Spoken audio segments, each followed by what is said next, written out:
Warm greetings, everyone. Leanne here. So, welcome.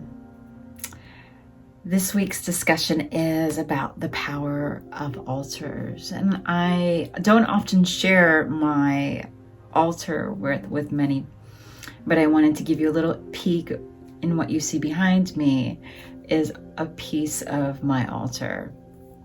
And I'm going to share a little bit about the power of altars. And since the winter solstice is approaching us, I felt it would be appropriate to share a little bit of why altars are so powerful and why so many traditions over the centuries have used altars for many different purposes and many different intentions.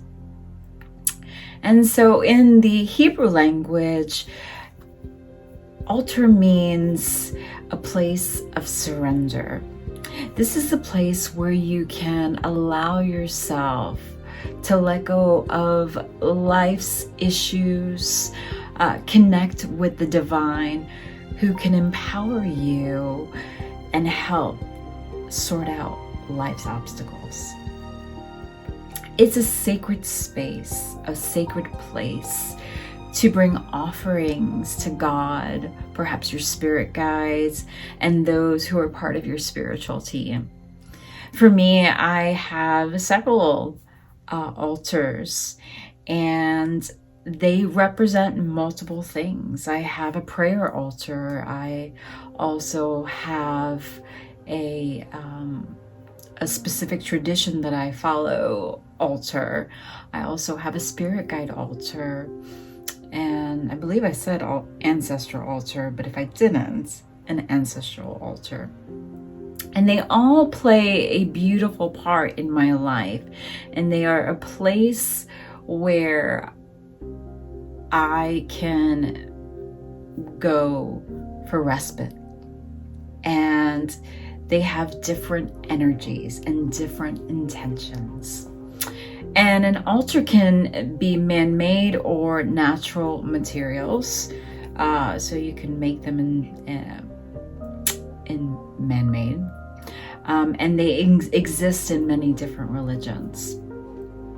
And it's a place for contemplation, prayer, reflection, gratitude, and inner work. An altar is a physical place where you can bring forth your intentions, like I said earlier. It's a place where you set specific items that are meaningful to you. So, for instance, I work with the plants, and my teacher gifted me that mortar and pestle. And so that is a symbolism of the plants that I work with. And so that stays on my altar, but I also work with that pestle and mortar to make medicine. But that is symbolic to me, and that creates power. And the more and more I set on my main altar, it has created energy. It is this place of where me and my higher power, my divine, what I call Great Spirit or God, for me to chat with my higher power, to sit with and cry and be in that place of wherever my heart needs to be. And so I use items that represent the elements as well. So I use feathers that represents air, and a stone, amethyst, that represents earth, and something symbolic, or I'll burn something, but I have something symbolic that represents fire, and then water. My teacher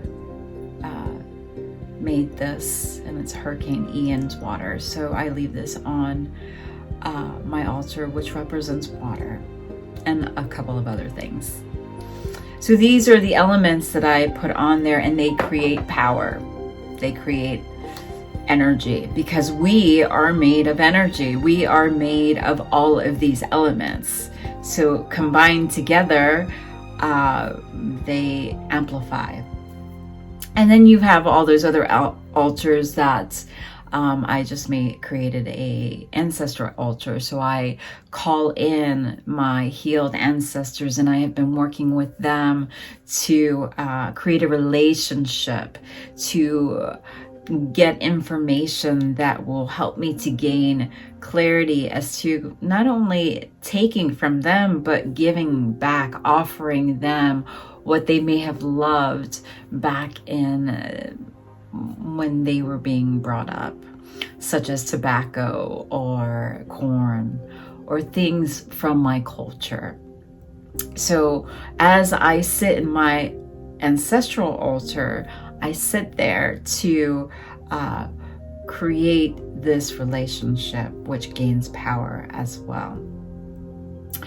There are so many benefits to altars. They can deepen your spiritual practice. You can gain connection to something that is greater than yourself. You can experience a sense of belonging, like you're not alone, being a part of something that is greater than yourself, and the list goes on. And you're able to connect to the elements in a way that you may have never considered. And like I said, we are made of energy, and we are made of the elements that can help you on your altar.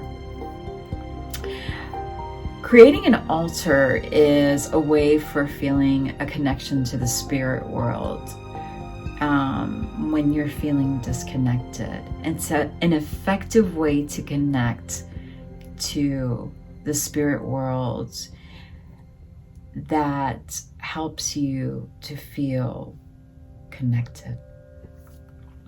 Your altar is kind of like your house. It requires steady attention, just like cleaning your house. And this can be like a spring cleaning. So oftentimes that when I feel like the energy needs to shift and the power is not working as much as it once did, I'll do a little dusting up. I'll move things around. It's important to trust your intuition in what your altar needs in the moment. And sometimes the act of just touching your altar and the items on your altar energizes your altar. And so whatever that represents to you. And the act of tending to your altar and clearing and refilling, you're also honoring it. You're honoring the energy of all that is on your altar. You're honoring your ancestors with the ancestral altar. You're honoring your spirit guides with the altar. You know, when I say my prayers, and these are all the things that my teacher has taught me. When you clear the energy, it helps to say, hey, I'm paying attention to you, and I'm honoring you and respecting and giving you what you need. I hope this makes sense. So no matter what your spiritual practice is, creating an altar provides a powerful focal point for your energy and brings a sense of home. That's essentially what an altar is I'm going back home to feel connected, to be in that place where I need to lay my head on something that is greater, create relation, and feel that I'm not alone. And this has, over the years, my altars have completely shifted on many occasions, and they have been my own personal church. They have helped me in ways I never thought I could imagine, and have energized me in a way that helps set me up for my day. So I hope you found this video helpful, that you received something from this video, and that the altar that you create, that you may create, might bring something new to you. So signing out, Sacred Wealth Woman. Bye for now.